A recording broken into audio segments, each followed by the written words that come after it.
Welcome to this Q4 update for Smithfield Lofts, Works and House. We're finally on site with demo underway, so we've got the strip out process started now. So I'll head in shortly and we'll introduce you to the strip out guys. So to the right of me will be Smithfield Works. That'll be the shoulder of the development in phase 2. Phase 1 is Lofts, the 22-storey tower, and that'll be at the end of the road here.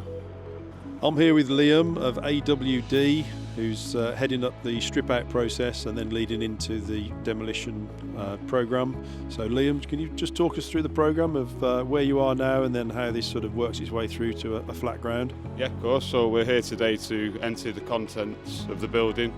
We do what's called a soft strip. So we'll remove anything that's recyclable, any timber, anything. So when we do the demolition of the building, we're not mixing in the recyclable materials with the non-recyclable. Okay. It speeds up our processing the work and it just makes the job easier. So once the soft strip's done, we've got asbestos removal coming in. Survey's been fully done, pinpointing the areas where the asbestos is. Once the full removal of the asbestos, we'll bring a machine down to start the actual demolition process.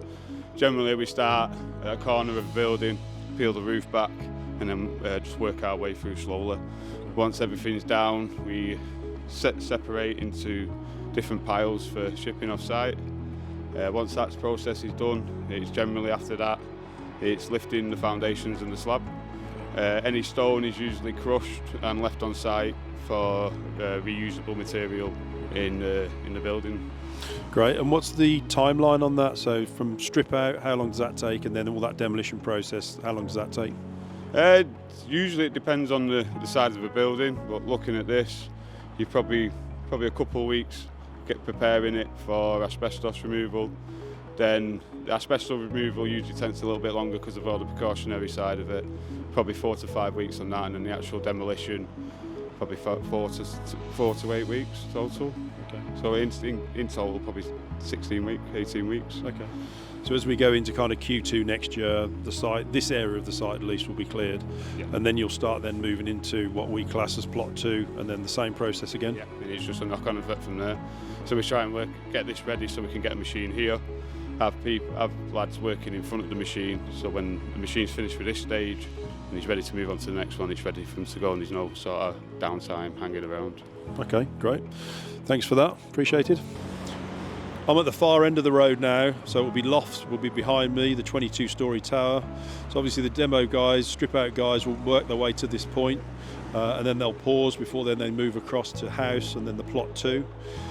Just to recap on our gateway application, the application is now in.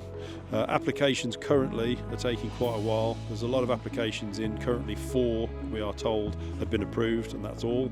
So we're expecting a long process for this, but ultimately with the timeline that we've got now, with the demo running forward and then us due to be on site in June, the application should be through by then so we can start construction proper in the summer. That's all from us this year, signing off from Smithfield. I'd like to wish you a Merry Christmas and a Happy New Year.